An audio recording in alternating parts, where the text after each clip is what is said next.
If you're pitching products within the first 5 minutes of meeting with a client or prospect, you're not selling, you're guessing. One of the most common complaints we hear about sales reps is they come in to pitch. They don't do discovery. They don't ask questions. So I'm going to turn this all the way around in terms of, with 35 years of training people and over 50,000 sales reps I've worked with, here's what works best. We call it the consultative approach. Now, let me just share with you. I learned this a long time ago, 30 years ago, and applied it right away. And what I found is both with my prospects and my clients, we actually had more conversations. I never pitched a product. And what I learned is I can discover and ask really good questions about their business, about the challenges they're facing. What are the opportunities? What are the goals? Now, keep in mind, this is not an interrogation, right? I don't go in and say, Jimmy, I have 27 questions I would like to ask you, because it'd say, Neil, I don't have time. However, keep them up here. The goal is really to learn as much as you can, to discover, right? That's called the discovery phase.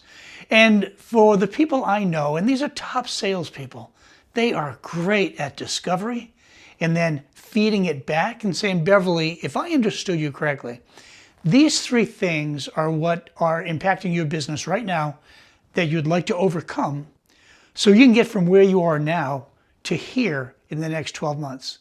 Is that accurate? You see, in the discovery phase, the best salespeople are really good listeners. And you've heard me talk about this before. The two words listen and silent have the same exact letters. They're just rearranged. So we cannot listen unless we're silent. So you ask a question and then you simply listen.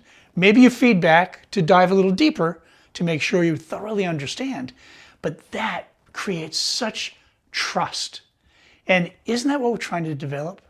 We're developing that trust and showing that we are here for them. It's not about me.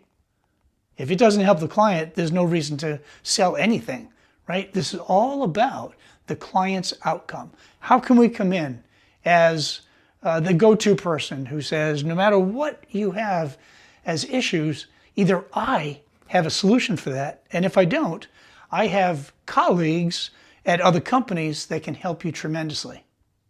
But wait, you're thinking, I don't want to give business away. Remember your role. You're not a sales rep. You're a trusted consultant.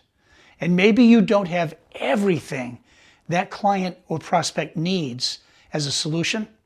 When you can refer them or introduce them to a colleague that you trust, you know has integrity, when you can refer them to at least get this solution taken care of, you gain incredible integrity and trust.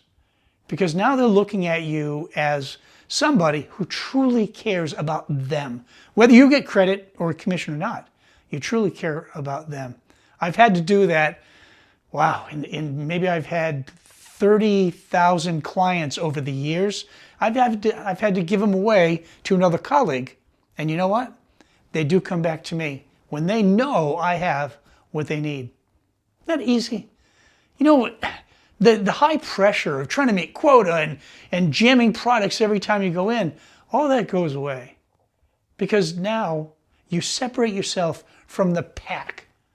There's a reason salespeople are in the top 10%. Because they don't do what the other 90% do. They take their time. They really listen. They pay attention. So really, that is what the whole consultative process is about. It's not about selling anything. It's providing solutions and being that trusted consultant that makes things happen. Now, if you click on a link down below, I'll gladly share some of the best 20 questions I've used over the years and from some of my other clients about discovery. And when you can start applying that, it really gets much easier.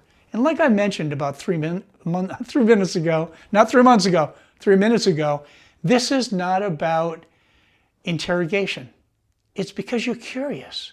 And for the salespeople who are curious, they want to learn. And especially seasoned pros like us who've been doing this a long time, we can handle just about any question they give back to us. Now, that also ties into objections. So jot this down. I'm going to encourage you to work with a colleague or colleagues or your sales manager on making a list of the most common objections, because they come up. It's part of sales. And the best discovery questions for your industry, for your clients. And if you need help with that, let me know, because I've been doing this a while and I love doing it. When you can come prepared to answer intelligently and calmly any objection they have, now the sale moves forward, because they will have concerns.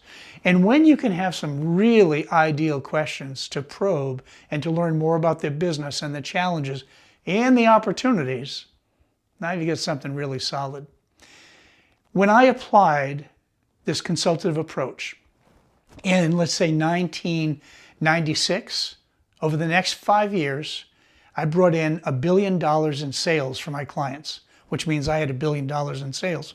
Before that, I was doing really well in sales. I was #1 in the country out of 38 sales reps. But this consultative approach, this was a game changer. So I'm developing an online course, and you'll have access to it probably another month or so, that you're welcome to sign in for and learn more about the consultative approach. I've been teaching it for 30 years, and I've lived it, and I am a raving fan of it. And I want to help you not only boost your sales, but more importantly, strengthen the relationships with your clients and get off to a really fast start with your prospects. Thanks so much. More to come.